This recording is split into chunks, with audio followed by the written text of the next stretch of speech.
नमस्कार, UP today के YouTube channel पर आपका स्वागत है। दोस्तों, सपा सुप्रीमो अखिलेश यादव आज समाजवादी पार्टी के कद्दावर नेता आजम खान से मिलने जेल पहुंचे।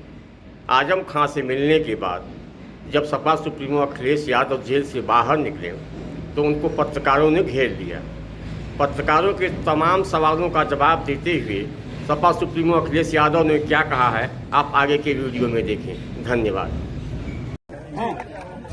और जेल तो जेल ही होती है जी, और अकेलेपन में कोई रहे और जेल की अपनी परेशानियां होती हैं तो वो तो फेस करनी पड़ती हैं। और हमें उम्मीद है कि उन्हें न्याय मिलेगा, उनके परिवार को न्याय मिलेगा। आदरणीय मोहम्मद आजम खान साहब, उनके साथ अन्याय लगातार हो रहा है। ये भी इनह्यूमन एक्टिविटी है सरकार की कि वो परिवार एक साथ नहीं है। जब परिवार को सजा मिली है और कहीं ऐसा आपको देखने को नहीं मिला होगा कि परिवार के लोगों के साथ ऐसा अन्याय हो रहा होगा। कम से कम सरकार को ये दृष्टिकोण तो रखना चाहिए कि परिवार एक साथ रहे। जब इतनी तकलीफ और परेशानी में है, क्या सरकार यही तकलीफ परेशानी देना चाहती है? और वो भी झूठे मुकदमे लगना। सरकार ये कहती है कि दुनिया में उनकी पार्टी सबसे बड़ी है, लेकिन जो लग रहा है Bharatiya Janata party world record नहीं, ये वर्ल्ड रिकॉर्ड से ऊपर चले गए हैं। ब्रह्मांड रिकॉर्ड बना रहे हैं झूठे मुकदमों का। लगातार वर्ल्ड रिकॉर्ड नहीं, ब्रह्मांड का रिकॉर्ड बना रहे हैं झूठे मुकदमों का। और केवल उत्तर प्रदेश नहीं, रामपुर टिकट कहीं पर देख लीजिए आप, हर जगह मुकदमे झूठे लगाए जा रहे हैं। और जो इलेक्ट्रल बॉन्ड ने भारतीय जनता पार्टी का बैंड बजाया, उसकी वजह से आप दिल्ली को भी देख लीजिए कि दिल्ली में क्या हो रहा है। क्या देश ये स्वीकार करेगा झूठे मुकदमे लगा के लोगों को जेल भेज दे? और अन्याय की कोई उम्र नहीं होती है। जुल्म की करने वाला कितना भी जुल्म करेगा, अंत में सच्चाई की जीत होगी। सच्चाई की जीत होगी। रामपुर की टिकट को लेकर के और टिकट लेकर के भी चर्चा हुई है। सर पल्लवी देखिए, ये पीडीए ही जीतेगा, पीडीए ही एनडीए को हराएगा। पीडीए से घबराई हुई है सरकार। लगातार मुख्यमंत्रियों में कार्रवाई हो रही है, क्या ये कोई नया तरीका नहीं है। ये समय बहुत बलवान है। हमने आपने तमाम किस्से सुने होंगे। समय से ज्यादा बलवान नहीं है। और समय आएगा जब बीजेपी को भी जनता सबक सिखाएगी। केवल जनता इंतजार कर रही है कब उसे वोट डालने का मौका मिल जाए। और केवल मुख्यमंत्रियों को जेल भेजने से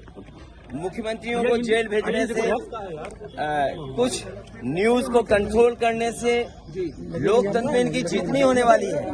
ये लोकतंत्र को कमजोर कर रहे हैं। लोकतंत्र में जो आवाज उठाना चाहते हैं, उनकी आवाज दबाना चाहती है सरकार। और सच्चाई तो ये है कि इनके पास जवाब नहीं है। मान लीजिए उत्तर प्रदेश में सबसे ज्यादा पेपर लीक हुए हैं, कोई एक पेपर लीक नहीं हुआ है।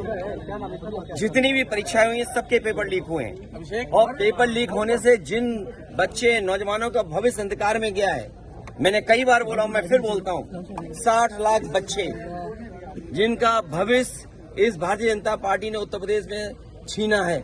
60 लाख और उनके माँ बाप को मिला लें तो 60 लाख गुणा 3 कितना हुआ? 1 करोड़ 80 लाख। 1 करोड़ 80 लाख का अगर हम भाग दे दें, 1 करोड़ 80 लाख को हम भाग दे दें 80 से लोकसभाओं से, तो हर लोकसभा में 2,25,000 वोट कम हुआ है। और जिस दल का 2,25,000 वोट कम हो जाए एक लोकसभा में, तो सोचो कितनी घबराई हुई होगी।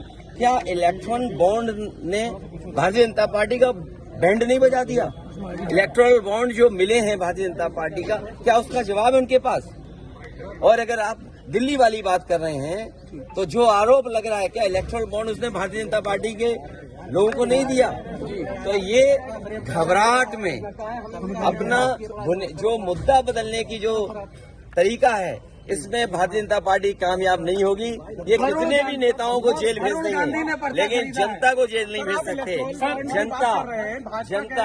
जनता इनको सबक सिखाएगी। अखिलेश जी पल्लवी पटेल ये इलेक्टोरल बॉन्ड ने भारतीय जनता पार्टी का बैंड बजा दिया है। इसी इलेक्टोरल बॉन्ड ने भारतीय जनता पार्टी का बैंड बजा दिया, इसीलिए घबराहट में इस तरह का खबर बदल जाए, न्यूज बदल जाए, दूसरी चीजों पे ज्यादा चर्चा हो। और सवाल तो मैंने आपसे कहा बुनियादी, क्या किसान की आय दोगुनी हो गई जी? क्या महंगाई कम हो गई? क्या नौजवानों को नौकरी रोजगार दे दिया जी? क्या आज उत्तर प्रदेश में लोग सुरक्षित हैं? कहाँ घटना नहीं हो रही? क्या आप सोच सकते हैं कस्टोडियल डेथ हो रही हो? जो लोग विश्व गुरु बनाने का संकल्प लेते हो, विकसित भारत को बनाने का सपना लेते हो, वहाँ कस्टोडियल डेथ में वो प्रदेश नंबर 1 हो। बदायूं कांड पे क्या कहना है? ये जितने भी कांड हो रहे हैं लॉ एंड ऑर्डर, आप खुद सोचिए, 3 घंटे में घंटा कर दिए। आप खुद सोचिए कि जो सरकार ये कहती है कि 0 टॉलरेंस है लॉ एंड ऑर्डर के मामले में, इसका मतलब ये सरकार इंतजार करती है घटना होने का,